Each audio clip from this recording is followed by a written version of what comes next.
Yeah. And I'm really excited about getting started here with our program and introducing you to my friend, Bob Williams. In 2003, I joined CCRW, and it was shortly after that our guest speaker was a Mr. Bob Williams. And I thought, oh, I hope he's interesting. And it turned out that he was extremely interesting. He was so interesting that he got me to donate to the Evergreen Freedom Foundation, and I've been doing it ever since, because I couldn't have thought of a more worthy organization after listening to Bob Williams. I'm very pleased to have him as our guest speaker. Bob Williams today is the president of the State Budget Solutions, which is a nonpartisan organization advocating for fundamental reform and real solutions to the state budget crisis. He was a former state legislator, a gubernatorial candidate, an auditor for the U.S. General Accountability Office. He is a national expert in fiscal and tax policies, election reform, and disaster preparedness. Because of his unique experience and expertise, Bob is a frequent guest on talk radio and at public forums. His commentary on state budget solutions appears frequently in newspapers, journals, and online publications. Bob Williams is the founder and senior fellow of the Freedom Foundation, a public policy organization in Olympia, Washington, dedicated to the advancement of individual liberty. He received his Bachelor of Science in Business Administration from Pennsylvania State University. Bob worked as a GAO auditor of the Pentagon and Post Office before moving to Washington State, where he served 5 terms in the Washington State Legislature, and was the 1988 Republican nominee for governor. He is a former certified public accountant, and currently Bob is the private sector chair of the ALEC Tax and Fiscal Policy Task Force. The Williams Report, a weekly compilation of state budget, collective bargaining, and state pension news, can be found on their website. So with that, I'm glad to have Bob Williams.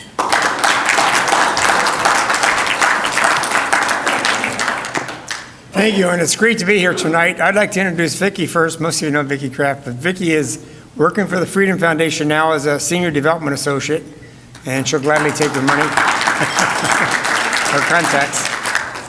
First, a few comments about the Freedom Foundation. We started back in 1991. The current CEO is Tom McCabe. Tom is a great guy. I've known Tom since the early 80s when he was with the Realtors, and then with the Home Builders, and now with the Freedom Foundation. And I think Tom is going to do a great job with the Freedom Foundation. It'll be much better than that Bob Williams guy. But I think Tom will really do a great job. And I'll talk a little bit about what they're working on in a few moments. But let me say how glad I am to be back before this group. I was a state legislator for 10 years, a long time ago, 1978 to 88. But from 82 to 88, my district, the 18th district, was redistricted and came down to Salmon Creek. So I used to come to the Clark County Fair a lot. And then when I ran for governor, you were very supportive. When I ran for Congress, you were very supportive. And I'm sure glad I lost, because I've been able to do much more with State Budget Solutions and the Freedom Foundation going around in terms of that. There were several questions which I want to touch on, which we'll get into the Freedom Foundation. But one of the questions are public unions 501c3 status or what? They're not a 501c3, but they're a 501c5, which gives them even more protection than a 501c3 or a 501c4. Are public union dues tax exempt? Yes. Now, one of the interesting things is the Freedom Foundation is really making a major effort, because of funding, to take on the unions. People say, why are they doing the unions?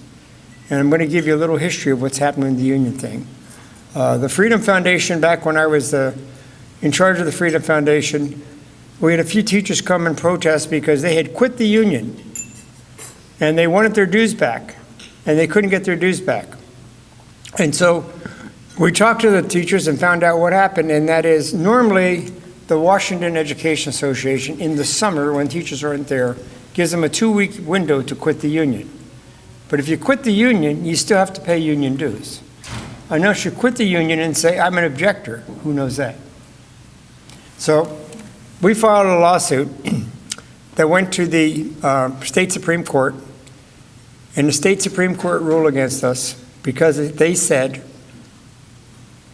the union's First Amendment rights trump that of an individual teacher. So I kind of dug out the Constitution. I was reading it when I got a call from a Supreme Court justice who ruled the wrong way, and he said, Bob, you got to find an appeal directly to the U.S. Supreme Court. I said, we can't go directly to the U.S. Supreme Court. We got to go to Seattle, and then we have to go to the Ninth Circuit. He said, no, the fact that they cited the U.S. constitutional right of a union gives you the ability to bypass the Ninth Circuit, gives you the ability to bypass the district court in Seattle, make an appeal. He said, now, there's only a 5% chance they'll pick up your case. But so we appealed. The U.S. Supreme Court accepted the case. We argued the case before the U.S. Supreme Court, and we got a decision 9-0 in our favor. Unfortunately, we have an attorney general by the name of Christine Gregoire who worked with the governor to override that with some legislation they passed. And so Washington State still has a problem. But let me tell you what happens. When you give union workers the choice, they quit the union. Here's some of the latest numbers. In Wisconsin, the public employees this year decided not to, they have to seek recertification every year. The public employees, teachers decided not to seek certification for 70 unions in Wisconsin. ASME has dropped from 6.7 million in dues to 4.5 million. This is all Governor Walker. Wisconsin Education Association dropped from 26 million to 20 million. AFT dropped from 4 million to 2.6 million. The SEIU dropped from 937,000 to 783,000. The number of members has dropped dramatically. Well, after we did our paycheck protection, we went over to our neighbor state of Idaho, and we were able to convince through the Freedom Foundation worker in Idaho with some good legislators to pass it. In Idaho, after they passed paycheck protection, the number of union members contributing to the union's PAC dropped by 75%. That got us excited, so we went down to a friendly state called Utah. In 2001, Utah passed paycheck protection. Prior to it passing, 68% of the teachers contributed to the union's PAC. After it passed, we moved it a decimal point. In other words, we went 68% to 6.8%. Well, we had a governor who got, or a candidate for governor who got very excited about that and said, what can I do if I'm elected governor? And this was Mitch Daniels. So Mitch Daniels was elected governor in 2005, and he found out that bargaining belonging to the union had been implemented by executive order by the previous two governors. So he repealed it. In Indiana, there were 16,408 dues-paying union members. Today, there were 1,490 members. And a couple years ago, I was meeting with Mitch Daniels. We were talking about it. He says, and Bob, guess what? The SEIU union, SEIU, the most militant union, went out of business in my state. And when I ran for re-election, they came up with $1 million against me, and we won. He said, and now I hear they're out in your state. Yeah, thanks. But the interesting thing about forced union dues, and this is a federal district court papers documentation, the former general counsel for the National Education Association, Robert Channon, said, quote, it is a well-recognized fact that if you take away the mechanism of payroll deductions, you won't collect a penny from these people. It has nothing to do with it being voluntary or involuntary.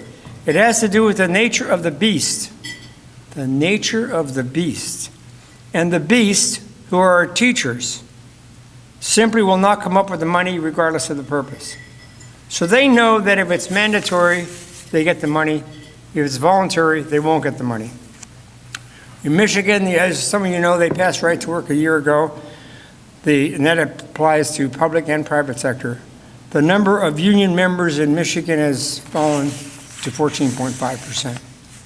Now, here's the thing. We look at Washington, Oregon, and California, we say it's hopeless. We can't make any changes. Folks, when I was in the legislature, 1978 to 88, we looked at Michigan, we looked at Wisconsin, we looked at Indiana, and we thought it was hopeless to make any changes there. Wisconsin, what Scott Walker did is absolutely amazing. Wisconsin is the home of the labor movement for public employees. Bob Lafayette got it passed. One of the things that we faced was voter fraud when Governor Walker was being recalled, and the Secretary of State just happens to be the nephew of Bob Lafayette. And at that time, the law has been changed since then. In Wisconsin, same-day registration. We had 25,000 people come in from other states on Election Day in Wisconsin to register to vote, but still Walker won. The Washington Education Association had they raised dues in the last year by $2 million, and they still had a $1.6 million deficit in their funds. And on the initiative, they spent over $2.5 million on that class size initiative, and the NEA put in over $1 million in addition, and now the NEA just sent them $250,000 because they haven't paid their bills. So what does that say? That says the traditional approach that we've taken to unions and blasting unions doesn't work. But when you take the approach that Scott Walker did, that they took in Michigan, when you take the approach in Indiana, where you talk about workers' rights and give them worker a choice, it works, and I'll come back to that. So the Freedom Foundation right now has a watershed case talking about exclusive representation, which we believe it's time for the U.S. Supreme Court to review. And that is an ongoing challenge that's going on. The other interesting case, or not case, the other interesting battle going on is teachers who are guilty of sex crimes and go to jail still collect their pensions. And so we were able, through the Freedom Foundation, to expose that, to get it on King 5 TV. And as a result, legislation has been drafted up to do away with that. Now, most other states have stopped that in the past, but our state is still very much behind. A lot of legislators are in recess right now, and I know the Freedom Foundation has put out several emails saying, be sure to contact your legislators while they're on recess and talk to them about what's going on. So let me tell you that one of the things that I keep getting asked is what will it take to turn Washington State around? I'm not criticizing anybody. This may sound as criticism, but it takes real leadership in the state party and the county parties. But it takes a wake-up. As Republicans, we're really, really good at telling facts. The left is really good, I hate to say it, at lying and emotions. Lying and emotions win. I'm not saying we should lie, but what I'm saying is facts tell, stories win. And what we've done on pensions, which I'll get to in a minute, is changing the tide across the country, because we're no longer just dealing with Bob's old CPA dumping all the numbers on you and telling how bad the pension is and how bad budgets are. We're talking about how bad it is for public employees and the difference. And so when we talk about just looking at pensions for a minute, if we say what we want is government pensions secure with at least annual transparencies. When we talk about pension reform, we're not talking about taking away any earned benefits. Now, there's benefits in the future that can change. If it's blooming or some of the things that public utility districts do, where the last 2 years they don't take any vacation, they get all this overtime, they bump up, and finally you find out the retirement salary is higher than any salary they ever had. The second thing is put the employee or the retiree in charge of their pensions. Third is that the employer, the public entity, must meet the annual contribution to pensions. We have some real problems in Illinois and New Jersey where they fund 10% of the annual contribution, then wonder why they have a problem. Funding is also protected for other vital services. It's fair to all, and the solution is sustainable. That's what we need to talk. When we talk about that to public employees, it's amazing how we get them on our side when we go through that situation. And so the neat thing about my job right now is we started this in 2000. And I was doing half-time in 2000. In 2001, I went to full-time. Right now, in the last 2 years, I only go to states where they have governors, or willing legislators. So that kind of rules out Washington, Oregon, California. But the hope is what's happened in some of these other states. And let me just give you a link of what the good states are right now. The best states for reform are Indiana, Michigan, Mississippi, and North Carolina. Texas, Utah, and Wisconsin. Those are the states that are really fundamentally making changes on pensions, on sustainability of budgets, et cetera. The surprise states with the new governors, and 4 of these governors worked in the think tanks like the Evergreen Freedom Foundation before, or founded it. Illinois, I feel sorry for them at the makeup of the legislature. Massachusetts, Maryland, Nebraska, and the other new one that's come along is West Virginia, which has, for the first time in a long time, has a majority of Republicans in the legislature. Folks, we should be cheering right now. We have more Republican governors than any time I can recall in my life. We have more Republican legislative members than any time in my life. And I'm in my 70s. You know, this is a long time since there's been that many. But we're not taking advantage of it because, in my opinion, we're not messaging right. So when we look at the problems we face, and again, I'm going to go back to good news. I'm just not going to just give you problems. The current government salaries and benefits in virtually every state, pensions and retiree health care costs, are unsustainable. I'll just give you one state example. New Jersey, $60 billion unfunded pensions, $80 billion unfunded retiree health care. There's no way out. They can't get out. They dug the hole too deep.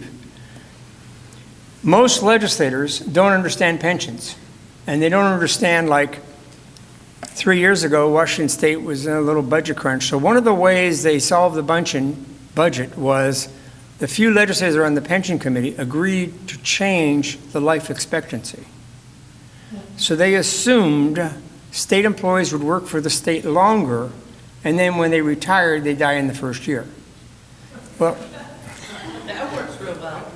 that works to reduce your contribution, but it didn't happen. Now they're still arguing whether, because people are living longer, whether they should go back to what it really is. So there's a real simple problem on that in terms of moving ahead in that area. One more piece of bad news. The GAO, Government Accountability Office, where I used to work, came out with a report. They put it out every year, and I've talked to GAO and I said, what happens, I talked to the head of the Government Accountability Office, what happens when you go before Congress and you present this before the fiscal committees or the Armed Services Committee? He looked at me and said, you really want to know, Bob? I said, yeah. He says, 85 to 90% of the members walk out before I say a word. And then they can truly tell their constituents, I'm on that committee, I go to all the meetings, and I never heard that. So you're about to hear it. Tax revenues as a percentage of the gross domestic problem will not return to its historic level reached in 2007 until at least 2058.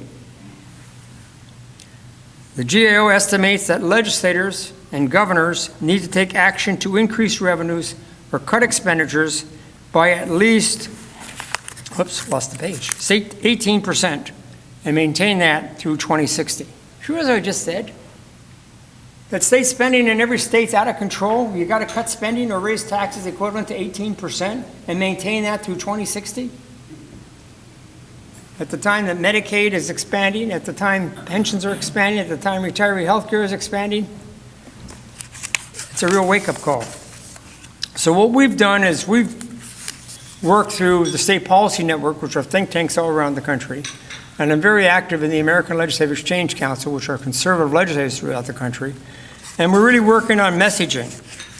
And so when we talk about pensions, we say, the first thing we want to do is we want to keep the promises that benefits earned will not be taken away. And boy, all of a sudden you see a relief on on state employees or local government people when they hear that, because they're not used to hearing that. They're used to being demonized, that they're the bad problem.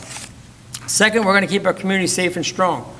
It's interesting, even when I talk to Illinois state employees, they recognize there's a problem. And they don't want what happened in Chicago, 8,000 teachers being laid off, so they can keep their pensions.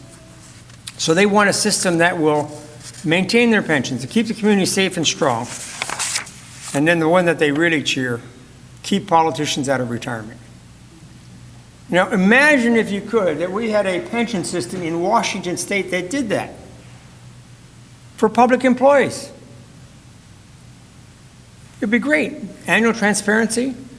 If the employer ever underfunded, they would know about it. We have it. Do you know that? It's a secret. It's higher ed. Defined contribution model. They love it. They can transfer from WSU to the U of W. They can transfer anywhere in the system. They get annual transparency. They understand the system. Most of them choose, and there's several investment options. Most of them choose to invest in TIAA-CREF, which is a great system. This is true around the country, but yet when I talk to legislators, they go, is there a problem in public employees' pensions? Yes. Is there a problem with teachers' pensions? Yes. Is there a problem with county pensions? Yes. Is there a problem with higher education? Haven't heard anything about that. Best kept secret, and yet we keep trying to get that message out. So there is a real solution. But one of the messages we're spreading is, imagine if you're in Providence, Rhode Island, and you're a public employee, and the city suspended the cost of living increases for 10 years, no COLAs for 10 years, and required employees 65 and older to switch from the city's insurance, healthcare insurance, to Medicare. It happened. The worst case was down in Pritchard, Alabama. Now imagine this, that you're 150 retirees and you didn't receive a check. And so your union sued, and the judge said, city, pay them. The city said, no. We're going to pay for public health and safety first. We have no money left for that. They didn't get their checks for 23 months. No retirement check at all. And now the check is 1/3 of what they were previously getting. So these things are happening around the country. Same fate befell retirees in Central Falls, Rhode Island. When the city filed for bankruptcy protection, the pension checks for its 200 retired police, firemen, and their survivors were cut by 25% for 5 years. They're now cut 55% after the 5 years have passed. So we can see this happening all around the country until something changes. Washington Park, Illinois. This is an Illinois suburb. A fireman didn't receive his $1,500 monthly check for 7 months. The mayor said, well, we don't have any money to put into the system. So then we go down to Detroit, where they went through the bankruptcy. What hasn't come out is some of the pain that the union members were willing to take. In Detroit, police and firemen voted yes by a margin of 82 to 18. Civilian pensioners voted 73 to 27 to reduce their benefits. That was a vote. In a separate ballot, the retirees also voted to approve a 90% reduction in their health care benefits. And what they're facing with the bankruptcy judge saying, if you don't approve that, we're going into bankruptcy. And the federal judge saying, everything's on the table if you go into bankruptcy, pensions, health care benefits, whatever. Civilian pensioners accepted a 4.5% cut to their monthly checks, an elimination of their cost of living increases, a clawback of all the excessive annuity pensions. And now the latest judge's ruling on that is all the people who got these excessive annuity, like they had an annuity guarantee of 4%, and maybe they got 8%, they have to pay it back. And if they don't pay it back the first year, then they have to pay it back with interest. And that was a real shock to them in terms of moving in that area. So we look around the country, we see higher ed's got a great system. Does anybody else? Yes, 3 Texas counties, Galveston, Brazoria, and Matagorda, have a defined contribution plan. They have no problems. They love it. How about in California? 3 cities in Contra Costa, California, cities of Lafayette, Orindo, and Danville, have a defined contribution model, and they love it. They don't have a problem with it. So what we're trying to do is get the message out, and we also sometimes have to call people out. I was on Fox Business about 10 days ago, unfortunately taking on Governor Christie in New Jersey, who's talking about his great pension reforms, and we had to point out that it's a disaster. In New Jersey, the credit ratings have been lowered 9 times under his administration, which is an all-time record. We had a debate. His press secretary sounds like him, and we said Christie's not funding the annual required contribution to pensions. His press secretary called and chewed me out. And I said, you know, he said, yes, we are. We're funding 10% of it. Well, guess depends how you look at it.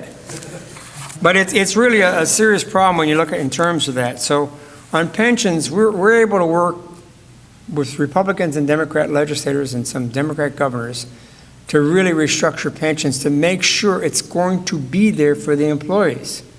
And I'll tell you, in Illinois, it's a upward climb. California's bad. Their pension board's bad. It's going to be really tough in terms of some of those states. The other area we're spending a lot of time on is on budgets. My old thing from GO days. When you look at budgets, one of the things I was surprised when I became a legislator way back in 1978 is the people on the Ways and Means Committee, the Appropriations Committee, the committee that approves the budget, don't add up how much money they're spending. So this is before computers. That's how old I am. So I had a calculator there, and I added up how much money we spent, and I noticed we were spending more than the revenue forecast, and my seatmate at the time from Longview was Alan Thompson, who was the chair of the Appropriations Committee. I went up and said, Alan, we're out of balance by $500 million. He says, thank you, Bob. I appreciate you bringing that to my attention. He said, I'll bring that up. So we're on the floor of the House, and he stands up to speak, and I'm sitting there smiling. He says, Mr. Speaker, it's been brought to my attention that because of the increased economy in this state, the revenue forecast should be increased by $500 million. So I go up and I said, Alan, what did you do? He says, we got it through this session, worry about next session. And guess what? The Republicans won control of the legislature, and we were faced with a deficit in terms of that. So one of the things that I thought was common sense is what you do in your budget, that you should never spend more than you have. And in looking at the budget, when I explain this to people, they say, he can't be serious, but I got a witness here tonight who can verify that. What the legislature does is they take the current budget, they add caseload increases, they add inflation, that's the new base budget, and they don't go under that. They don't call hearings and say, how has K-12 spent their money? What kind of outcomes have we had? And what I've been advocating, and we have the biggest, most progress right now in Mississippi, which is fully implementing the plan. We're getting a lot done in Indiana. Utah's moving ahead in some of it, and North Carolina is. What I say, you should take the revenue forecasts, and then this radical thing, put 2% into a reserve till it builds up to 5%. Once it gets to 5%, tax cut, anything over 5% back to the people. And then you prioritize spending based on outcome basis. Outcome basis. Now, if you did that in this state, and I were in the legislature today, I would not give any more money to K-12, higher education, or Department of Transportation until they justified outcomes. The biggest waste in this state is Department of Transportation. They waste so much money, you just shake your head. Higher education. Mitch Daniels, after he left to become governor, went to become president of Purdue, and we talk a lot, and he did much more than I thought he'd do. As president of Purdue, first day in office, he sent out a letter to the faculty. He says, I just want you to know that from now on, Purdue University is student-centered. We're no longer faculty-based. Folks, in this state, in higher ed, we have 2 of our 4-year schools, Central and Eastern, that after 6 years of public subsidies of tuition, less than 50% of the kids get a degree. Now imagine what happens to that student or parents who have those 6 years of student loans. What's worse, the last 2 years of the college graduates in America college graduates in America, 50% of them were underemployed or unemployed. Well, how do we change that? One thing, we worked in Texas, and they're moving ahead very rapidly. So I think I saw it on Fox again last night, but it's been going on for about a year. Several colleges in Texas guarantee you for $10,000, you get a 4-year degree. And we can do a lot more online. But I'll tell you, if we change higher ed to be student-centered, what does that mean? Well, that means the legislature would fund no more institutions of higher education, and instead they'd fund the student and give the student so many credit hours. I mean, right now, we still, after 30 years of trying, we still cannot get the U of W and WSU to transfer all their credits. So you have a kid who's at WSU, they transfer to UW, oh, you took the wrong courses. And then WSU is really bad if you need 1 or 2 more courses for graduation. Oh, thank you. Thank you, ma'am. If you need 1 or 2 more courses for graduation, well, we're not offering that this, whatever they're on semester, I get mixed up who's doing what. We're not offering it this time. Why don't you just take some other course and then you can have it next time?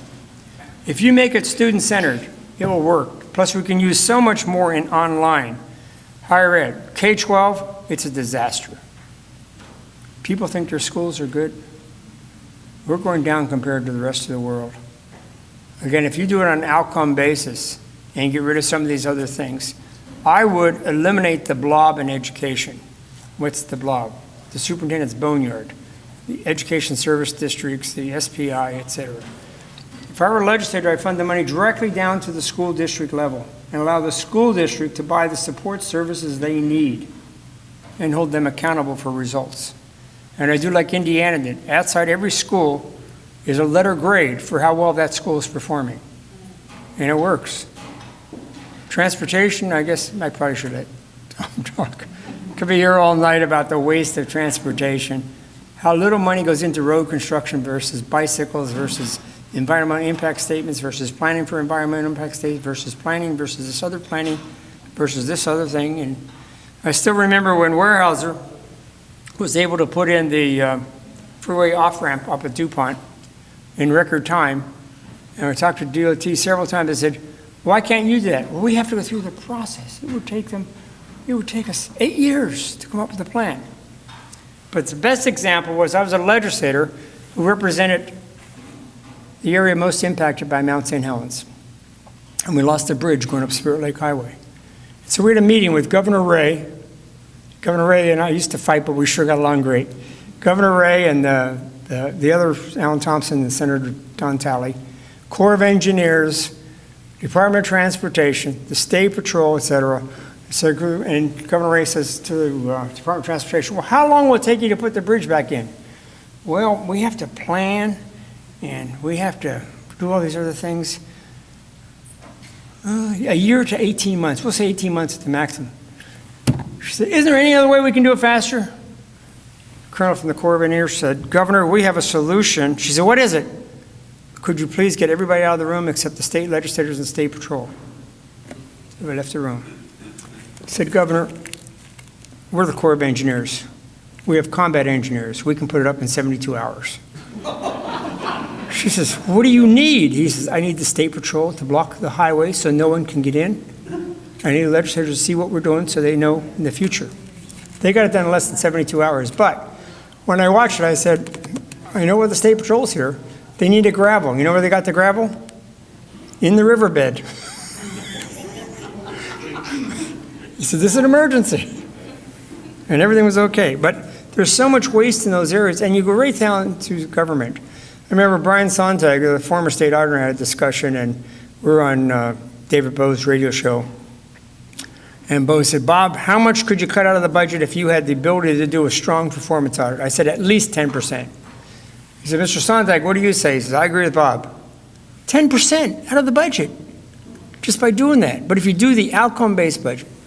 So several years ago, I think, boy, about 2000, when was Locke governor? 2003 or something? Gary Locke had a budget deficit of $2.8 billion, and he wanted to raise taxes. And so I met with him. I said, Governor, you cannot raise taxes. He said, what do you mean? I said, well, you don't have the votes to do it. But here's why you can't do it. I said, back in the early 80s, we had a deficit, and the Republicans raised tax rates. You say, I remember that. I I said, after we raised tax rates, we got less revenue than before.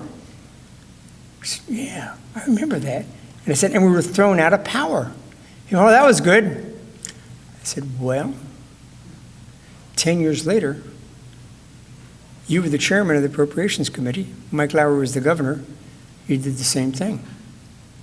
And after you raised tax rates, you got less revenue than before, and you lost control. Well, okay, we'll try it your way. Now, the only thing that spared us is he really did try it our way, and it really looked a little ugly when it came out, so he thought that the liberals would jump all over it, the newspapers would jump all over it, and then it would do the tax increase. But his wife wanted to go to China, and she wanted him to go along. So being a good hubby, he went along.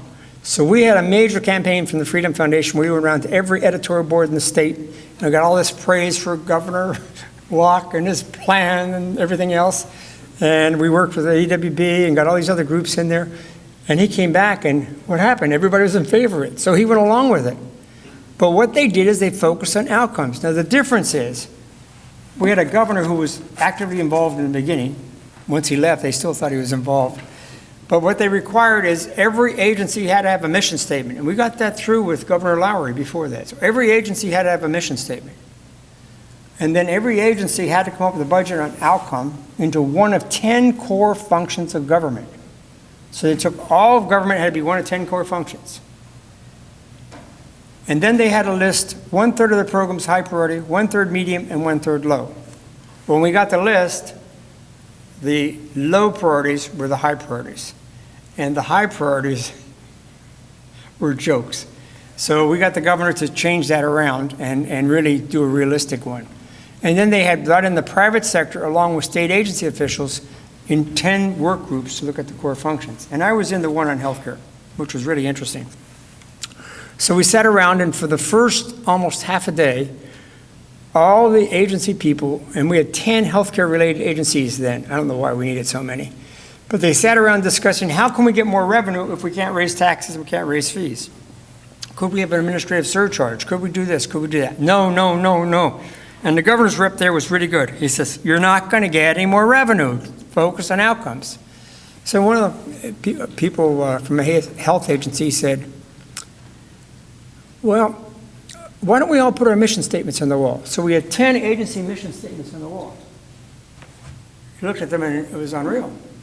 None of the state agencies involved in healthcare had the mission of improving the healthcare of Washington residents. Reduce lost time accidents, give so many needles, have so many clients come in, et cetera. Once they were able to get that improve the healthcare of Washington residents, they were able to prioritize. And our healthcare secretary after that did a great job. And so they're able to prioritize. Well, what happened as they prioritized and they ran out of money, they drew a line and said, if we get more money in, this is what we'll do, which was really interesting. Governor Locke's staff had recommended they not fund state employee salary increases. The governor said, no, I'll be Solomon. We'll fund it the first year and not the second year. Couldn't see if it wasn't justified. Anyway, they did that. So then higher ed needed more money. So higher ed came into the meeting, and they were the only one in disagreement that we need, whatever it was, $300 million more. And so the discussion around the table was, who will give higher ed $300 million, or K-12 $300 million more? Higher ed said, we'll give it to them if they guarantee us a better college-prepared student. K-12 said yes. Higher ed will never do that again. They got burned in terms of that one. So as we're going around the states talking about outcome-based budget, we're getting more and more enthusiasm, and also talking about where do you cut the budgets. And there's so many areas. I could talk all night about where to cut the budgets. You cut it where the fat is. I mean, again, if I'm going to cut budgets, I'm going to cut K-12, I'm going to get higher ed, social and health services, and transportation. I'm going to target the money to people who really should get it in terms of that one, which is really the key in terms of doing that. Now, let me wrap up with the reason we're losing. We're right on the issues. We're right on the facts. We just don't do the stories. We don't relate with the voters out there. So let me give you Frank Luntz's 11 words that are key to messaging. Those were the keys and messages in 2011. We didn't learn them. 2012, we didn't learn them. 2013, we didn't learn them. 2014. And I talked to Frank recently. He says, they're not hearing me.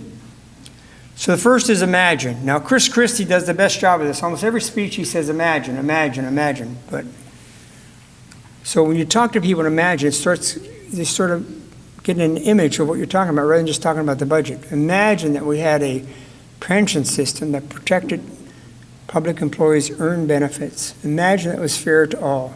Imagine we could keep politicians out of it. That gets the public employees excited. Second is no excuses. Oh, I know a president that could use that too. Or a former Secretary of State. No excuses, which is really a key one.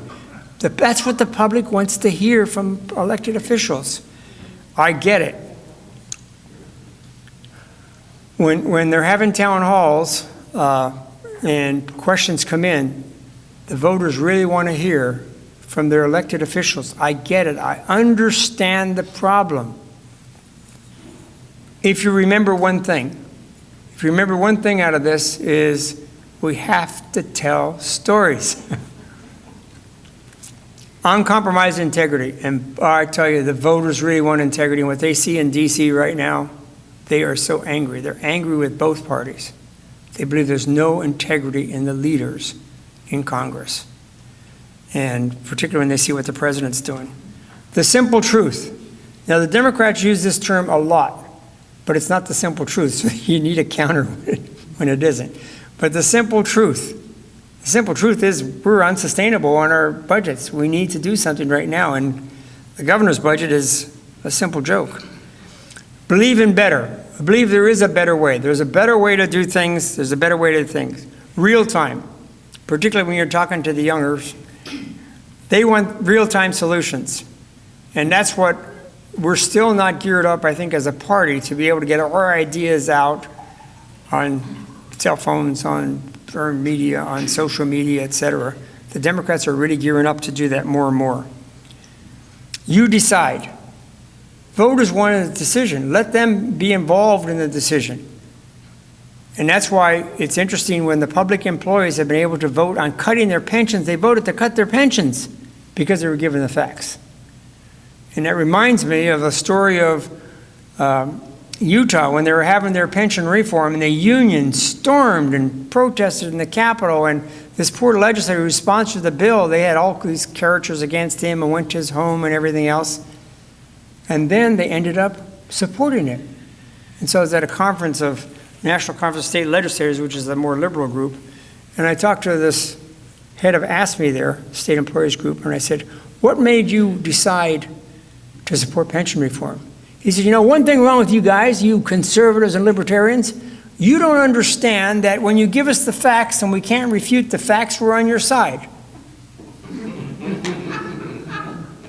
That is interesting, because how often do we talk to the other side?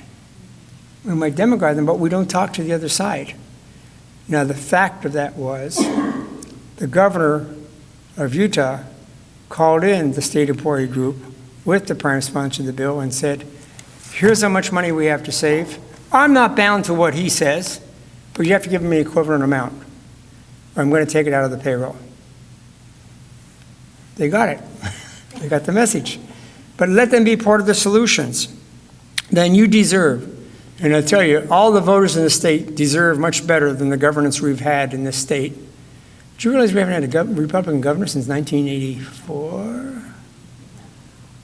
Wow. And let's get to work. I think that's the real key. And then Jane usually likes when I end with these two things. Winston Churchill, I'm a great fan of Winston Churchill.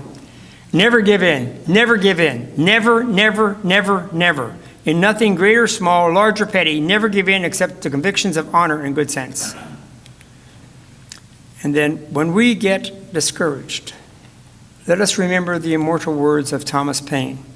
These are the times that try men's souls. The summer soldier and the sunshine patriot will in this crisis shrink from the service of their country. But he that stands it now deserves the thanks of men and women. Our cause is just and right. It will triumph in the end, because that which is just and right always triumphs in the end. As we advance onward to new and exciting battles ahead, let us have these inspirational words on our lips. The Conquer motto, in God is our trust. Thank you. Can I take questions?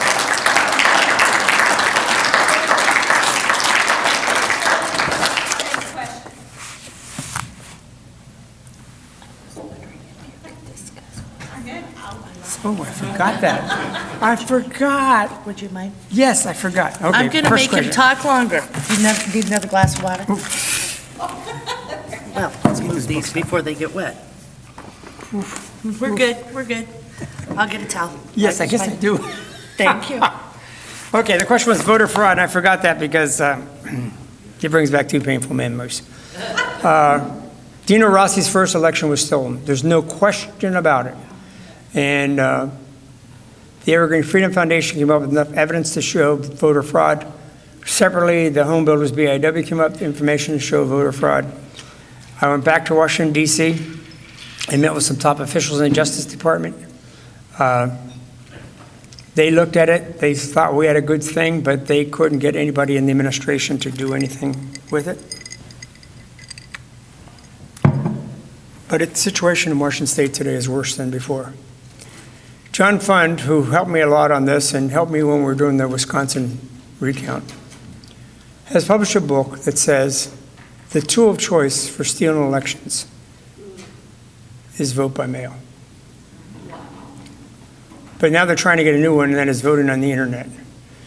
But voting by mail is such a scam. Already in some areas of the state, the union are trying to get the employees to sign up for, change their home address to the work address and will vote at work. And then you don't have to vote. You don't have to vote. Just sign the absentee ballot and we'll fill it out. But it's really sad. We need to go back to the polls. We need voter ID. And it's interesting that the states that are getting more and more Republican have put in those voter ID requirements. It's simple. Indiana's has been upheld by the United States Supreme Court. And it's just the only thing that's right. I mean, I don't know, with vote by mail statewide, it's really a bad situation right now. Yes. So, in the question and answer session on this deal, I understand that you were down here in Clark County at one point, talking with our county auditor with regards to voter fraud in the Dino Rossi race, if I remember right, maybe at that time frame, if memory serves me. So, it's a two-part question. Part A is, what kind of voter fraud did you find, if you had a chance to find? And part B is, I think I found some voter fraud, so before you run away this evening, I'd like to discuss with you the probability, and I will put it that way, that criminals who have gone past their court jurisdiction date are unaware of the fact that somebody is registering them to vote and voting for them. Right. Back in the Rossi race, most of the voter fraud was found in King County. We had several precincts in King County that 125 to 130% of the registered voters voted. Okay, And that was not seen as a problem. okay. We had other cases where people registered fictitious addresses. Someone voted for them, but it was not a mailable address. So we don't know who did that or how that was done. But I'd have to dig out my file. Most of it was in King County, but we found more than enough votes that would have required the election to be done over. Don't forget the dead voted. Oh, yeah, we had dead voters voting. And on the trial, I went through that painful trial. The judge actually ruled that to throw out the dead voter votes, you would have to find out how the dead voter voted. And I just sat there in the courtroom like, ah. And then those felons who voted, we'd have to call them before the judge, and the judge would ask them who they voted for. If a felon came before a judge and said who he voted for, he's just committed a felony. I mean, the whole thing was ridiculous. The sad thing was, I guess I should be positive. The sad thing is, had we gone to federal district court, we would have won. But instead, they went to state court. That was not my decision, that was their decision. 1 year later, similar thing happened in Virginia with Gillespie, not Gillespie, last Republican governor, before, 2 governors ago. Anyway, he ran for governor, he won the election. The Democrats wanted to count more votes. They came with all these ballots that were turned in after the thing. Federal District Court said, no, elections are over. You cannot bring in any more ballots. Now, if that had happened in Washington State because good old Sam Reed allowed ballots to come in after, Rossi would have won. But it's sad. But we need to get back to voting at the polls. We really do. It's a fundamental. So how do we, you know, question, so how do we do that? How do you do it?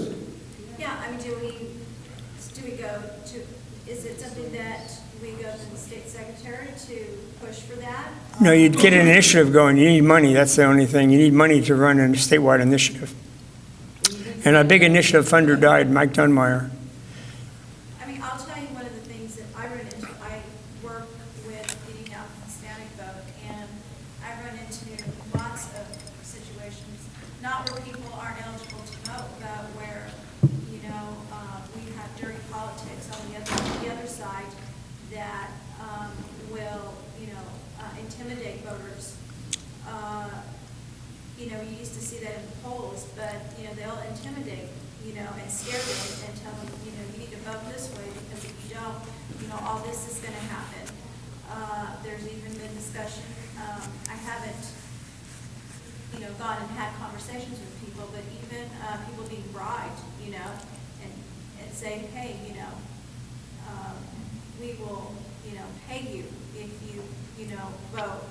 So I find this in the community where, you know, maybe English isn't their first language, and I find this, and people know that if I get involved, you know, it usually scares them off, where, you know, I'm going to do that. I was an advisor to the U.S. Commission on Civil Rights, so I Great. monitor this a lot, so people know that about me.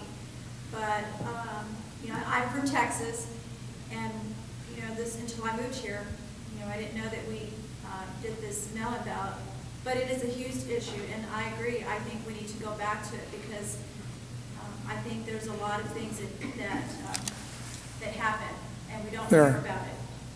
A lot, yes. I think that we, and I don't know how this would come about, but in my estimation, we need an entire new registration of voters in this state, complete with ID, and that we need to set it up so that when we vote at the polls, we verify that we are eligible to vote, and that we knock off this game because it's become a political toy for, in my estimation, the Democrats to stack the ballot box. And until somebody stands up and says we've had enough, there's too much fraud in this state. Now, does this go through the legislators? So they're the ones we need to lean on. However, they are the ones that are enabling. So it's, some of them, so in my estimation, it's become a catch-22. And I have gone to Greg Kimsey, I've asked him about people who are registered legally to vote, and he said, well, if you know of anybody, you bring me their name. And I said to him, I said, Greg, I said, this is your job, not mine. But that's his attitude, and I have a big problem with that. That's most of their attitudes, but this is a great project for the state federation. Solution's not going to come from the guys, so I'll turn it over to turn over the state federation legislative chair to push this. Yes. I was just going to ask,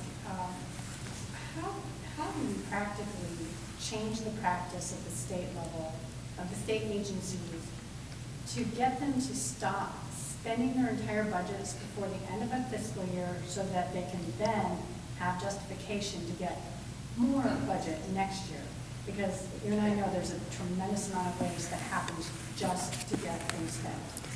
Actually, we did that about 6 years ago. I'm not sure how effectively it's being done, but we allow the state agencies that don't spend all their budget to keep, I think it's 50% of it, and it doesn't count against their next budget. But there still is a problem with a lot of agencies spend it or lose it. Big problem with that. Anyway, I really want to encourage all of you that this is a really key year to stay on top of what the legislature is doing, and to give support to your legislators, especially when they get beat up all the time. But again, there's no need for any tax increases at all. So thank you all. Thank you. So appreciate it. Thank you. I do believe that we just heard from a man that'll never let the sword hit the floor, not as long as he's around. And we do appreciate that.